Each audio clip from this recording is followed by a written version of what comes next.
Hello, ladies and gentlemen, I am the Grand Cat, and today we are getting to see Sabo, the A Plus Studio Sabo, but as a special little treat, we're going to take a preview at everything that is coming up. We've got the lovely sun coming in here in this half of Scotland. This half has no sun, only this half, and we are using Pizarro here that we saw in previous videos as a scale to show you the size of some of the upcoming things. So we have 18 A Plus Studios. Yes, that is right. That is a tremendous amount of A Plus Studio figures for us to go through. And as said, the first one we will be taking a look at is going to be Sabo. This is going to be the Luce or Luce version of Sabo, not Rob Luce. This is, of course, from Dressrosa, which is a very cool figure and comes with a very, very cool base. We're going to take a look at all that very, very soon. But we also have a tremendous amount of the Whitebeard Pirates that we're going to be taking a look at as well. So let's see some of them we're going to take a look at. We're going to take a look at Blenheim. I'm just going to go through these as quickly as I can. We have... This is Haruta and Rakyu. They are indeed division commanders. Some of you may be aware of them, some of you may not. This one is Vista and Speed Jill. Recognize those ones without having to look up the names. We then have, and I'm not sure how to pronounce this one, Kuryu and Namu. Namu is the one that is based on Kizumi? I think Kizumi's his name, and from Naruto. The shark guy, the freaky fish guy. We have Thatch and King Dew, of course King Dew, loosely based on He-Man. Then we get into Ace.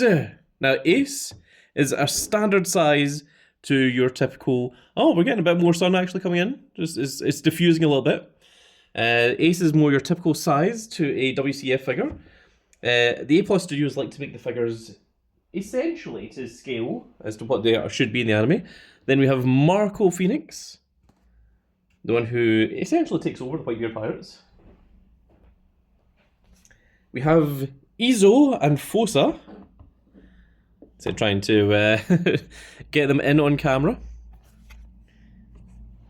And we've got another couple here.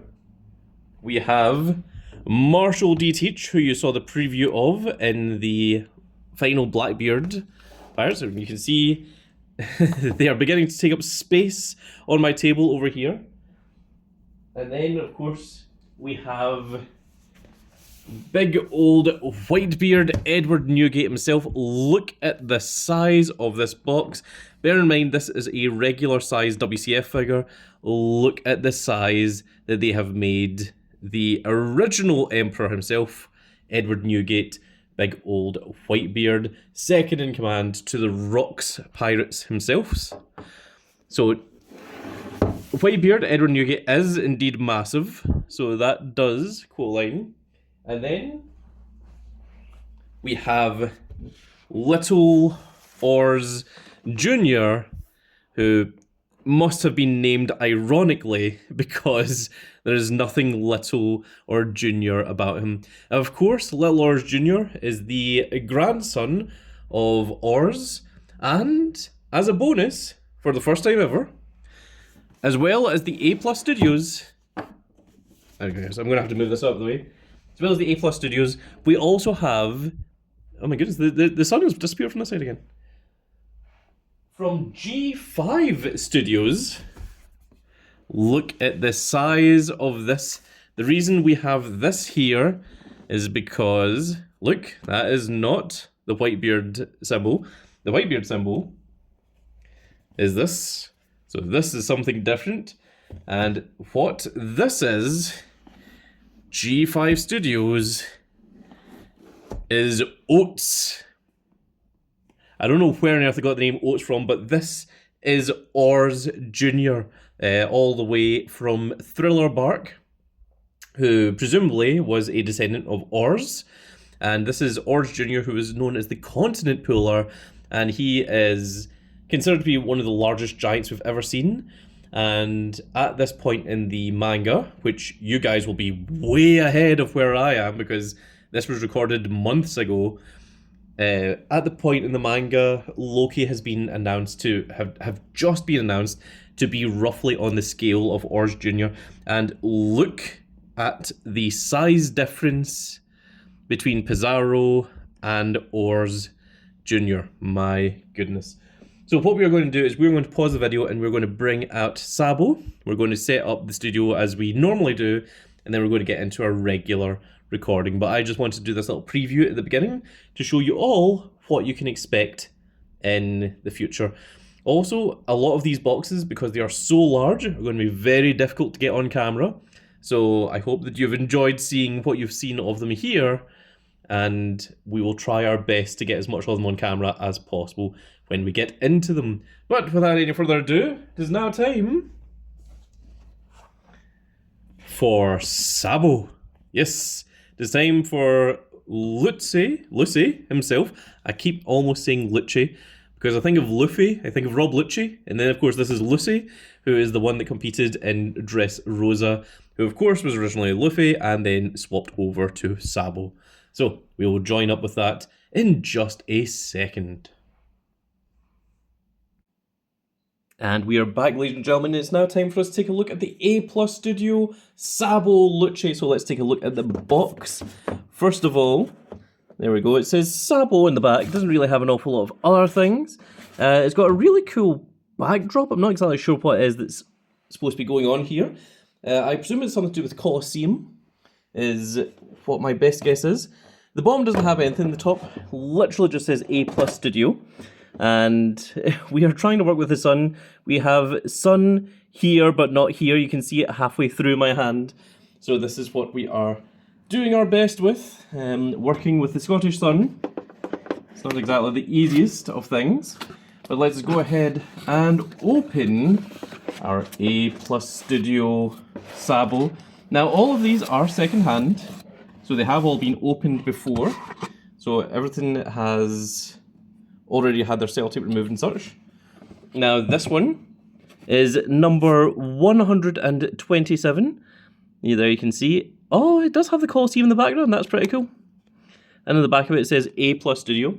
Every A+ Studio comes with a card that lets you know what one it is that you've got, because each one are all crafted to number.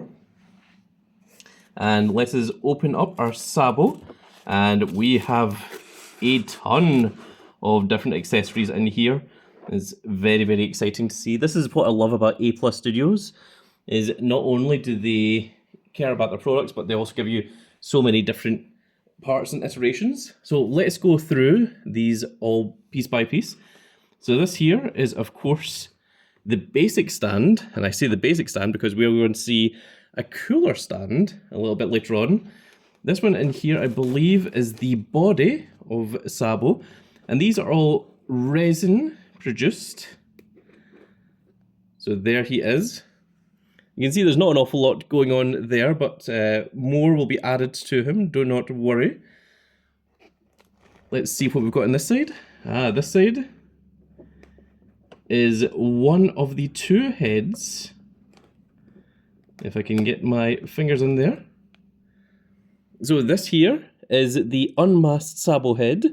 It's going to be real tricky to do because unfortunately we'd lose the light when we come in close. So you can really only see it properly at a distance. Now let's put this on first. And these they have magnets in the different parts. So it's very, very cool that you can see it that way. That it connects perfectly. This here is the cape, which, there we are.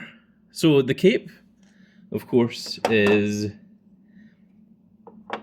done in such a way that the head just comes off and the cape can literally go over and connect it into place. Let's see. There seems to be a lot of plastic bags, and I don't know if everything was originally in plastic bags or not. The original seller has just sent them to me this way. There we have Sabo's classic rod, which the rod is actually separate in the hand. You can see that it does properly turn and it can move. So that is a very cool detail, a very cool thing. This is probably one of the other coolest parts, is that we have the secondary head, which is Sabo wearing the sunglasses and wearing the Luce headpiece here, the helmet from Dressrosa, which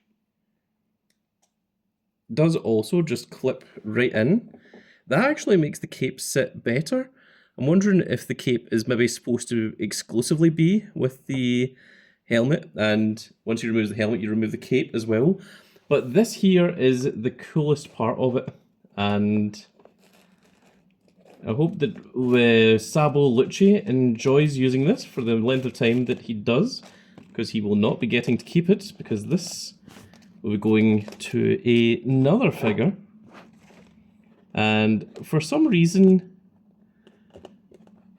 WCF and A+ Studios really love giving Sabo a specialized base. So that is everything that we get in here. So we're just going to remove the packaging. We're going to put Sabo just over here. Oh my goodness, I really don't want to drop my Sabo here. There we go, that can go in the ground for just now. So let's take a look at him in his basic base. It's actually a lot easier to put this on without the cape. So I'm going to just take that off for a moment. We're going to just put it in right here.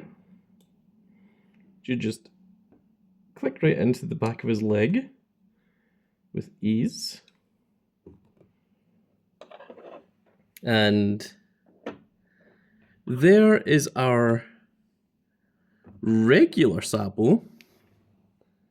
But, of course, it is special for a reason. The little plastic bit comes off the base, and this can go into the fire base here. The ground cat was attacked by hay fever. It was super effective. Actually, I'm not going to put this in the base just yet. I'm going to attach it to the leg first of all. And then we're going to set the pole back to where it was. And then, if we can clip it into the base, then there we are. There is Sabo with the extremely cool fire base instead. And of course, we can swap out the head, attach the let me see here. I think this is going to have to come down just a little bit, just for a moment. Whilst we okay, we can do that as well. Whilst we reattach the cape, and then we can put on the Luce helmet, and there you have the winner of the Colosseum. Well, I mean, technically winner, as much as you want to say it.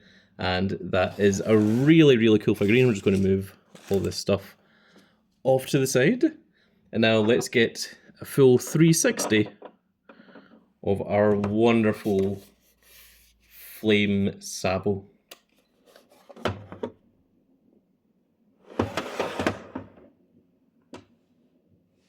And that is a very, very cool figurine that we can see there.